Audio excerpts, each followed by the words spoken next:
saying? So I know some people on the autism spectrum have integration issues, whether it's with touch or smell or noise, but the ear the noise canceling earmuffs are really good for those kinds of issues. They're not pretty, but they block out noise wonderfully. For people who are neurotic. Yeah, yeah. Okay. And another low-tech device this is just a book holder. Yeah. You know, if somebody couldn't hold the book or needed help turning pages. Yeah. This is a noise canceling machine that can help with noise if somebody's not comfortable wearing the ear muffs. They don't necessarily work as completely as the ear muffs, but a lot of students prefer them anyway. This is something that I love to show people because they have no idea what it is. But if you think of the grasp for a pencil or a pen, if somebody has really bad arthritis or has trouble with the grasp, they can put the pen or pencil inside and then write like that. Right. Can you demonstrate I like sure what? can. Yeah. Yeah.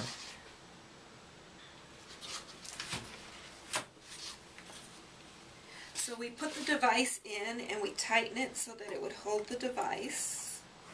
Right. And then we can use it to write. Right. Okay. Okay, very nice. Very nice.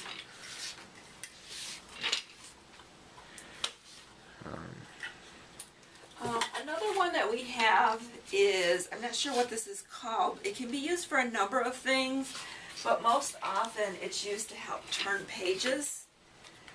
So it can grasp the page and help the student who can't turn the page. Yes. But it can also be used to type on the computer. You can press the various keys. Right. There's probably other things it can be used for. This one is another one that can be used to help turn the page. It has another use. I've never used it, but it can help you pick something up. You know, if you can't grasp it, you can scoop it up. The only thing that I've had a student use this for really was to extend their reach, because she couldn't reach the elevator button, and it just gave her added reach. Okay, so these are very simple tools that you could almost make yourself. Absolutely, absolutely. Yeah. So those are the main low-tech devices. Could you talk a little bit about some software that this school offers? Yep. We have a program called Dragon Naturally Speaking, which is voice to text, so a student can speak into the computer and turn the software will turn their words into written text. And that can be used by students who process things differently. If it's easier for them to get their thoughts from their head through their mouth rather than down through their fingers and having to write things out. It's good for people who have trouble typing for whatever reason. They might be paralyzed, or there's various other reasons. Well, it's like sometimes it's hard to memorize where the keys are, right? Right. That probably, I know tons of people use it for that, but that isn't something that we would use it for here, because there has to be a related disability. Right. But like if that disability like helps, like makes it difficult for you to learn how to type. Sure. Yep. Yeah. Okay. We also have a software called JAWS, and that stands for Job Access Without Speech. So that is for students who are blind, and it will read anything on the screen out loud as long as it's accessible. Anything that is put up on the screen that's like a JPEG or a graphic, unless there's what we call unless it's tagged in a special way,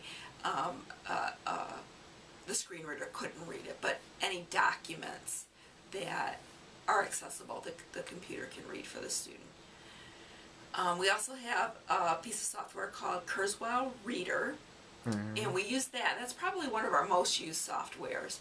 And that turns text into voice.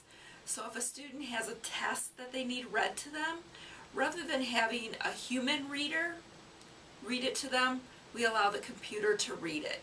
And the reason that that is good for students is because the student can reread something as many times as they want without wondering, am I taking up too much time of this person?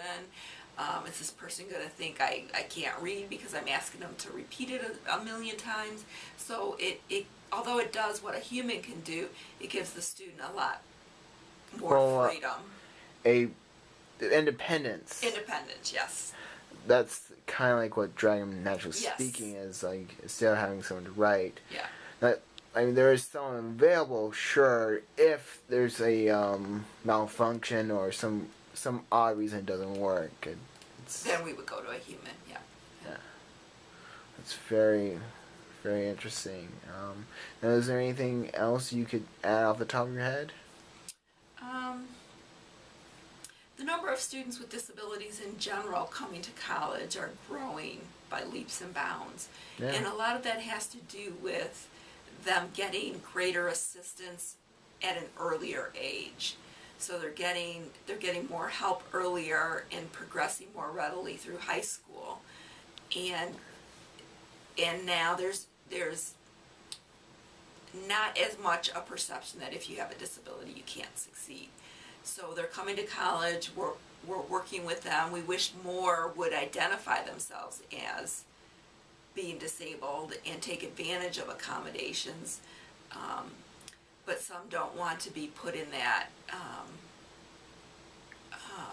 category. Category. They don't want to be labeled. Exactly, some don't want to be labeled. Or some come in and refuse to use their accommodations because they don't want to be different. And what I always try to tell students who tell me that they don't want to use them because they don't want to be different is, if you think about somebody that you know, or even you yourself, that wears glasses. Imagine somebody saying, well, I don't want to wear my glasses because I don't want to be different. Why do you wear glasses? So that I can function. Yes. And that's why anyone with a disability should use their accommodations if they need them, so that they can function just like any other person. And not using your accommodations would be equivalent to me not wearing my glasses. It just doesn't make sense. Thank you very much. Thank you very much for everything you've shared and everything you do. Thank you.